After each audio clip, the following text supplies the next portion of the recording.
तिला बातमी बघा पावसाची आहे, कारण राज्यात पुढील 24 तास मुसळधार पाऊस कोसळण्याचा अंदाज आहे।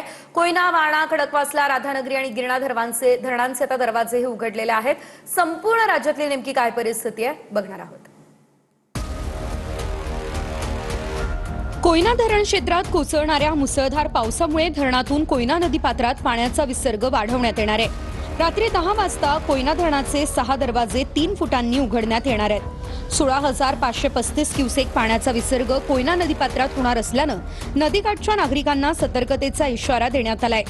कोयना धरणात सध्या 87.83 टीएमसी इतका पाणीसाठा असून धरणात 59,000 क्युसेक पाण्याची आवक होतीये।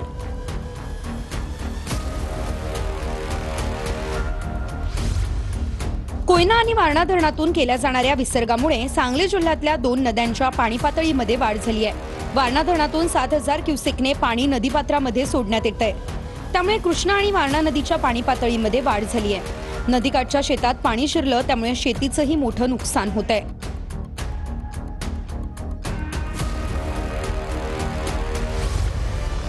कोल्हापूर जिल्ह्यातलं राधानगरी धरण हे 100% भरलंय। धरणाचे स्वयंचलित दरवाजे हे आता उघडलेत। राधानगरी धरणातून भोगावती नदीमध्ये पाण्याचा विसर्ग सुरू झालाय। कोल्हापूर जिल्ह्यात 2 दिवसांपासून मुसळधार पाऊस कोसळतोय। जळगाव जिल्ह्यातील गिरणा धरणाचे 4 दरवाजे उघडलेत। गिरणा धरणातून 4,952 क्युसेस इतका पाण्याचा विसर्ग नदीपात्रामध्ये केला जातोय। पाणी पातळीत वाढ झाल्यानं नदीकाठच्या गावांना सतर्कतेचा इशाराही देण्यात आलाय।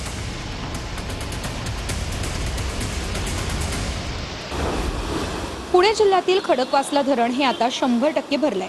खडकवासला धरणातून 16,000 क्युसेक वेगानं पाण्याचा विसर्ग सुरू झालाय। या विसर्गामुळे मुठा नदीची पाणी पातळी वेगानं वाढली आहे। नदीकाठच्या परिसरांना सतर्कतेचा इशारा देण्यात आलाय। पुण्यातला भिडे पूल हा पाण्याखाली गेलाय। पाण्यामुळे सदर ठिकाणी एकता नगरीमध्ये पाणी भरलेले आहे। पुण्यातल्या एकता नगर परिसरामध्ये मोठ्या प्रमाणात पावसाचं पाणी साचलंय। काही नागरिकांना सुरक्षित ठिकाणी हलवण्यात आलंय। एकता नगर परिसरातला वीज पुरवठा खंडित झाल्यानं नागरिकांचे मात्र मोठ्या प्रमाणात हाल झालेत।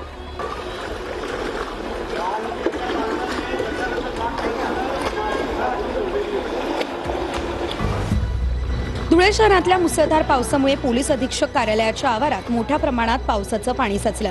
जीआर सिटी हायस्कूल आणि जिल्हा रुग्णालयाच्या आवारात देखील मोठ्या प्रमाणात पाणी साचलंय। पाण्याचा निचरा होत नसल्यानं गुडघाभर पाण्यातून जाण्याची वेळ कर्मचाऱ्यांवर ओढावली आहे।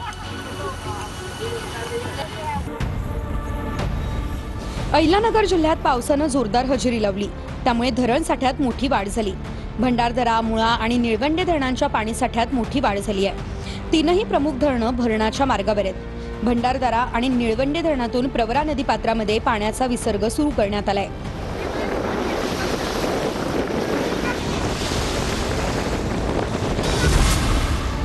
जालना जिल्ह्यातही पावसाची संततधार सुरू आहे। बदनापूर तालुक्यातल्या ग्रामीण भागामध्ये शेतात पावसाचं पाणी साचलंय, रस्तेही जलमय झाले।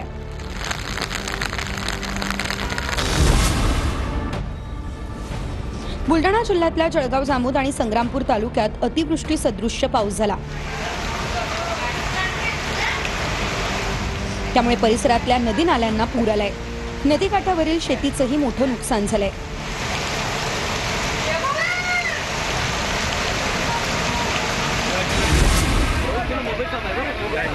जळगाव जिल्ह्यातल्या पारोळा तालुक्यामध्ये अतिवृष्टी सदृश्य पाऊस झाला। पारोळा तालुक्यातील तामसवाडी आणि बोरी नद्यांना पूर आलाय।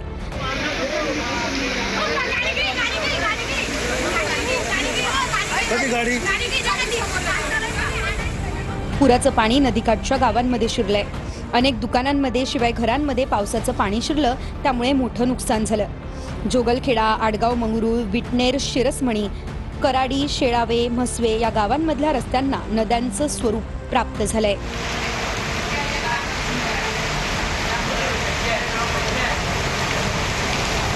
मध्य महाराष्ट्र त्याचबरोबर मराठवाड्यामध्ये गेल्या 24 तासांमध्ये मुसळधार ते अतिमुसळधार पावसाची नोंद आपल्याला दिसून आलेली आहे।